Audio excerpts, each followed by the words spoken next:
기조연설을 준비해 주셨어요. 황태영 KPMG 상무님께서 원화 스테이블 코인 에코시스템에 대해 발표해 주시겠습니다. 큰 박수로 부탁드리겠습니다.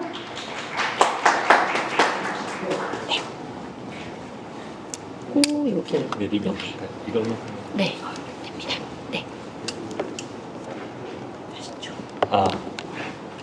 안녕하십니까. 저는 삼정 KPMG에서 블록체인하고 스테이블 코인 서비스 담당하고 있는 황태영 파트너라고 합니다. 오늘 이렇게 좀 뜻깊은 세미나에 기조연설을 맡게 돼서 되게 영광스럽게 생각하고요. 또 기회를 주신 그 김기용 회장님 대단히 감사하다는 말씀드립니다. 오늘 되게 발표가 많은 걸로 알고 있습니다. 그래서 꼭 시간을 엄수해달라는 밀명을 받았고요. 15분 안에 될 수 있는 대로 막 달려가지고 끝낼 수 있도록 이렇게 해보겠습니다. 오늘 말씀드리려고 하는 거는 일단 스테이블 코인입니다. 관심 되게 많으신데요. 일단 첫 번째로는 뭐 스테이블 코인 다 잘 알고 계시리라고 생각하고 인트로 부분은 되게 짧게 말씀드리고 그 다음에 시장에서 지금 돌아가고 있는 상황들 그리고 이제 큰 플레이어들이 어떻게 지금 생각을 하고 계시는지 두 번째로 말씀드리고 마지막으로 이제 업계에 발을 담그고 있는 사람으로서 약간 이 인더스트리에 대해서 제가 이제 희망하는 사항 이렇게 말씀을 드리려고 합니다. 스테이블 코인 뭐 너무 다 잘 아시잖아요. 그래서 이제 스테이블 하다라고 이야기를 하지만 사실 스테이블 하진 않습니다. 그래서 USDC나 뭐 이런 케이스를 보면 실리콘밸리 은행 파산했을 때 사실은 1 USDC가 0.8887까지 이제 떨어진 적이 있었어요. 그만큼 이 스테이블 코인이라고 하는 것도 스테이블 하지는 않다. 그렇지만 스테이블 코인이 가지고 있는 어떤 컨셉이라고 하는 게 이제 두 가지로 구성이 될 수 있는데 하나는 스테이블 하다.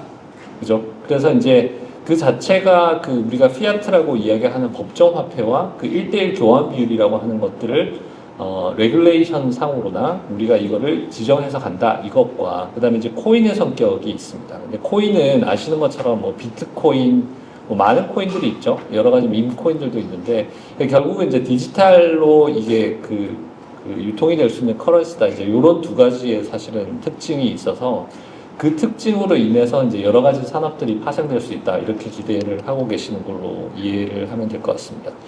지금 전 세계에 이제 발행되어 있는 스테이블 코인이 되게 많이 있고 그 다음에 각각의 어떤 테리토리별로 사실은 스테이블 코인에 대한 논의와 그 다음에 발행에 대한 어떤 여러 가지 진행 사항들이 있습니다. 근데 현재 시장에 나와 있는 거의 99%는 사실 이제 미화 베이스라고 보시면 되고요. 그래서 USDT나 USDC라고 하는 것들이 이제 대부분을 사실은 차지한다 이렇게 보시면 됩니다. 물론 뭐 페이팔에서 새로 만드는 USD나 뭐 여러 가지 USD의 성격들이 좀 있긴 합니다만 그 이외에 있는 어떤 커런시들을 대상으로 하는 스테이블 코인은 아직까지는 좀 미미한 상태고 현재 이제 진행 중이다 이렇게 봐주시면 될 것 같습니다. 사실 오늘 말씀드릴 것 중에서 이제 제가 제일 스스로 이제 제일 중요하다라고 생각하는 슬라이드는 사실 이겁니다.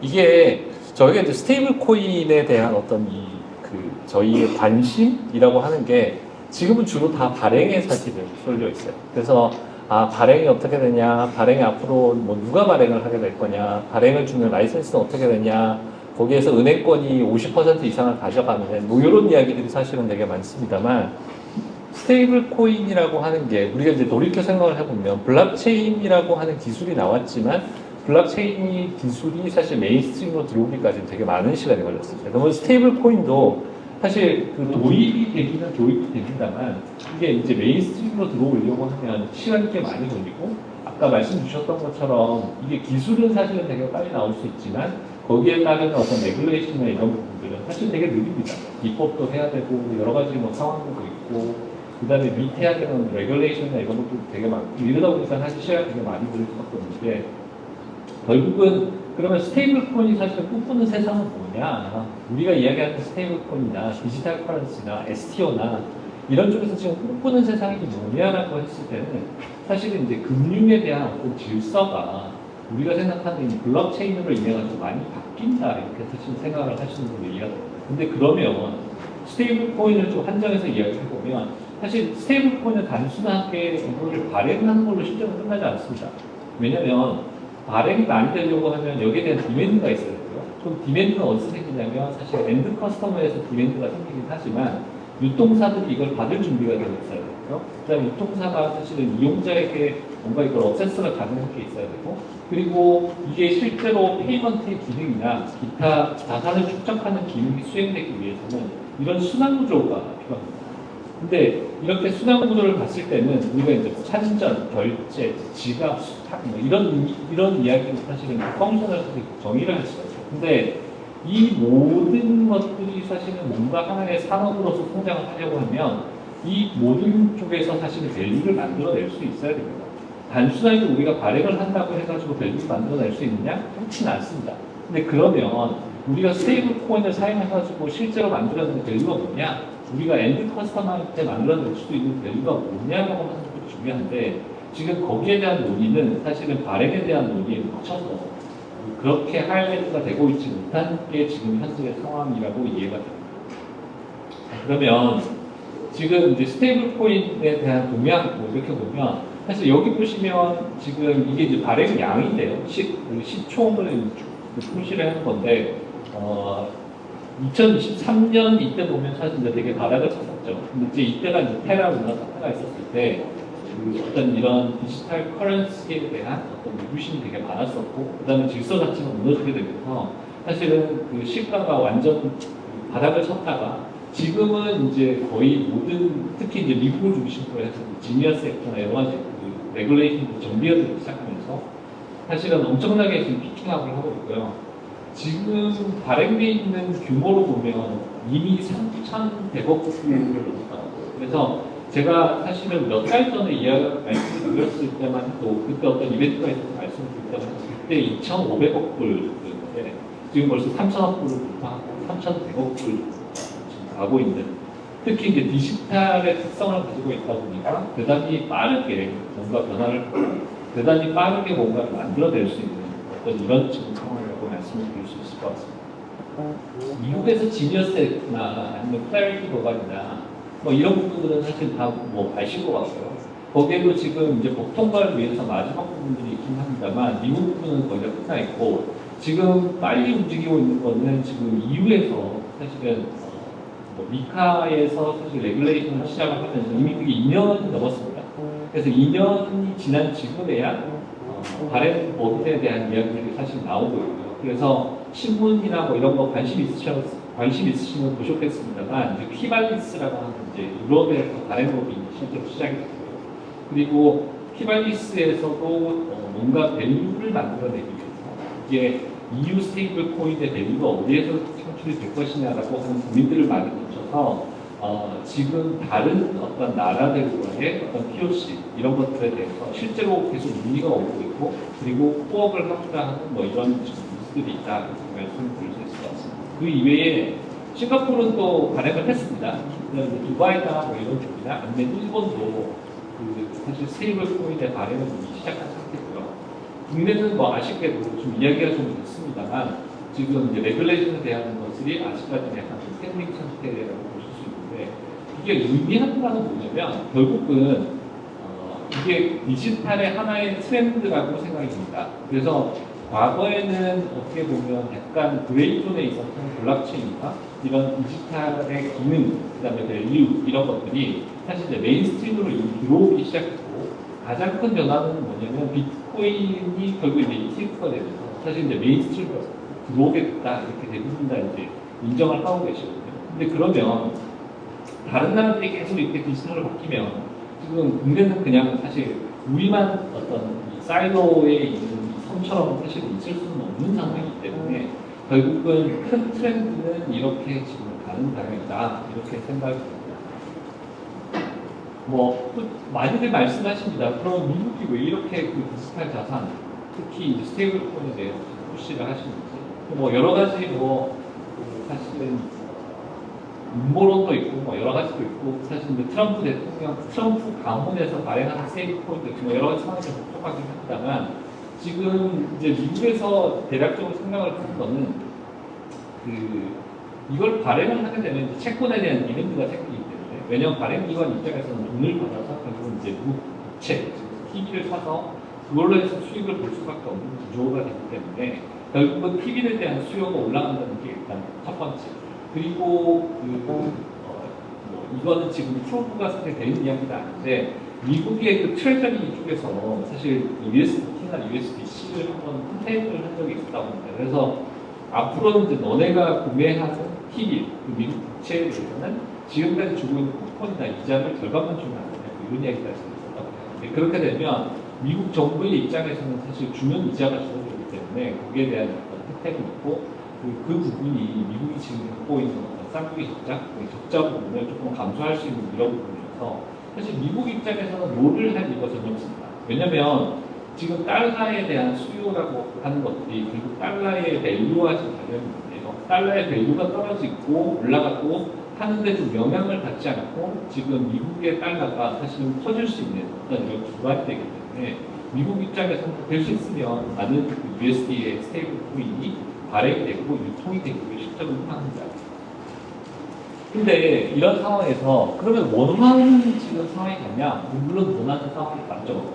일단 그 미화 같은 경우에는 이게 기축통화이기 때문에 발행에 대해서는 사실은 조금 더 쓰이점이 있습니다만 원화의 경우에 있어서는 지금 해외에서 거래되는 비율이 실제로는 크지가 않습니다. 그렇다 보니까 대체 우리가 원화 스테이블코인을 만들면 이벤트가 생겨라고 하는 질문들을 실제로 되게 많이 하시죠.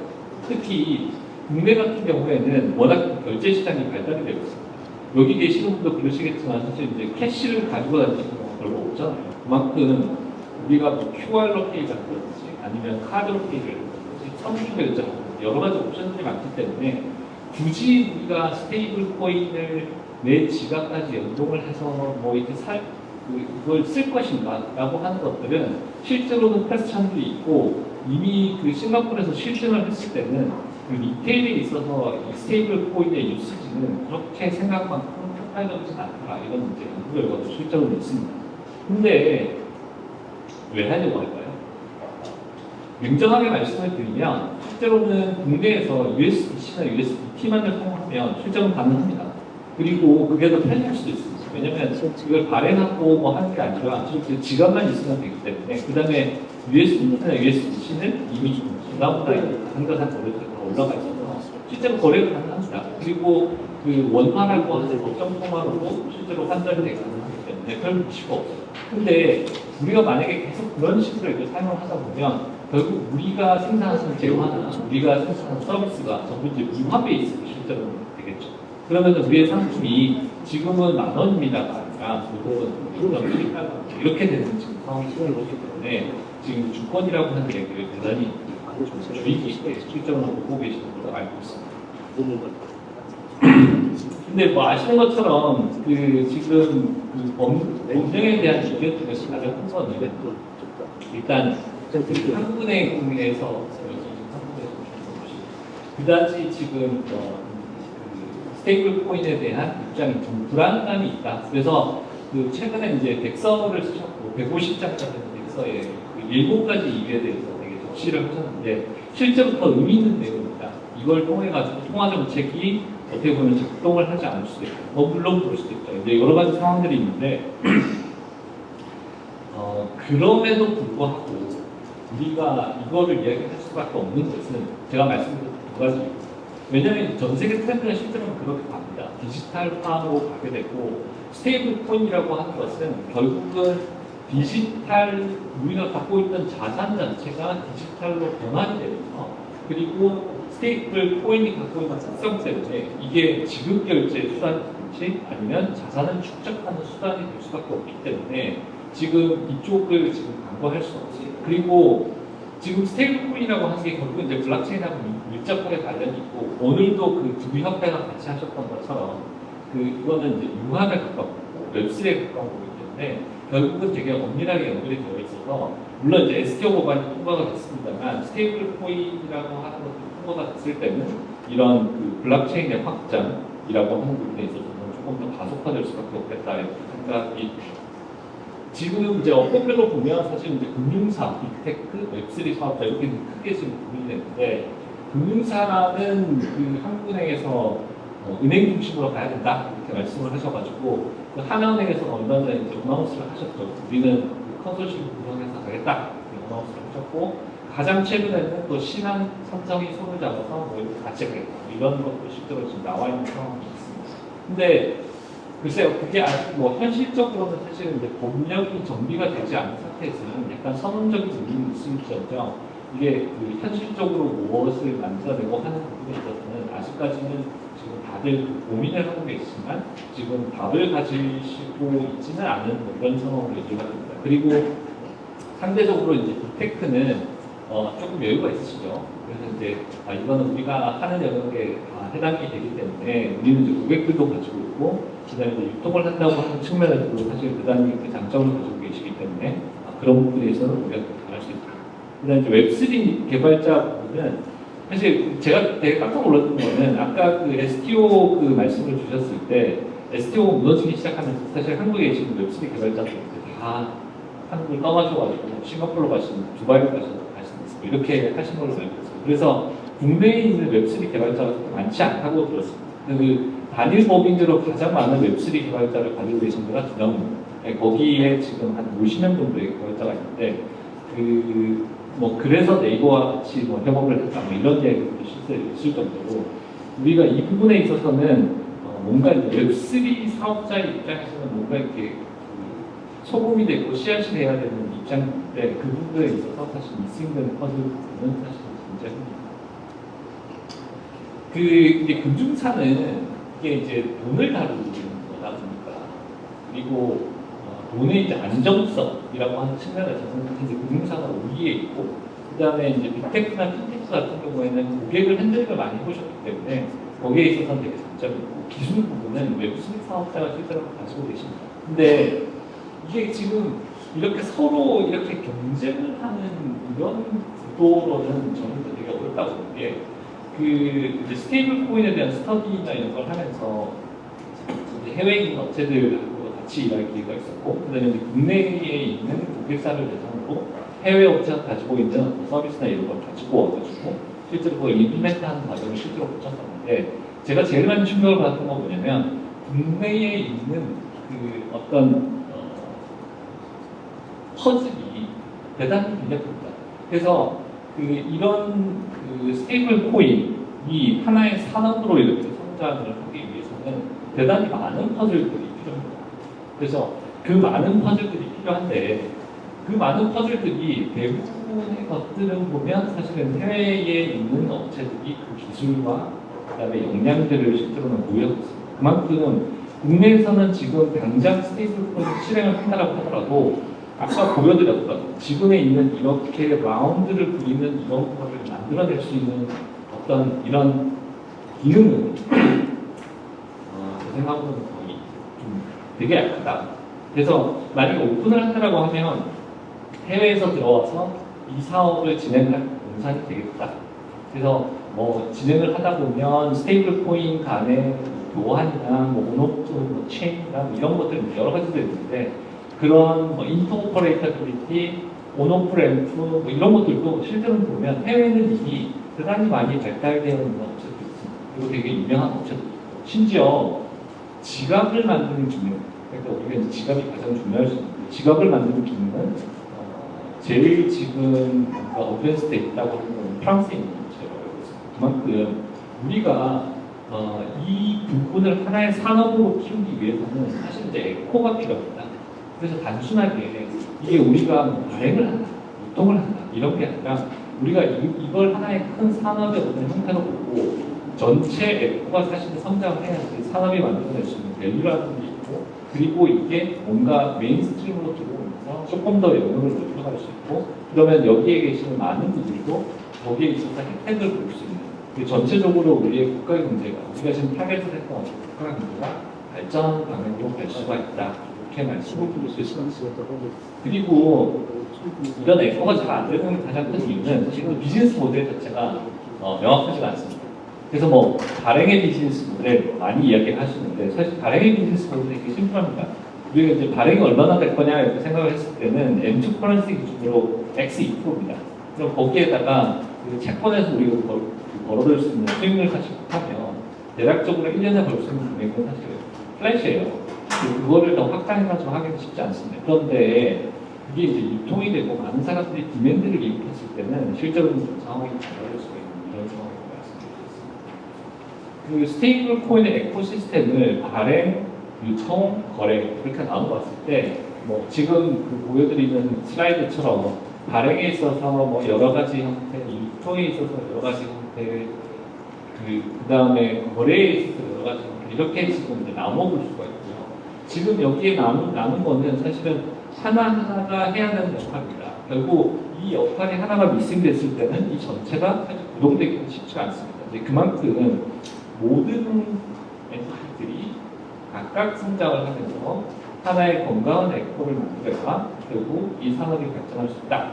이렇게 말씀드릴 수 있을 거고요. 해외에 있는 사례들입니다. 해외에 있는 사례들은 발행, 유통, 거래 이렇게 보면 발행사도 뭐 사실 되게 다양한 형태의 발행사들이 있고요.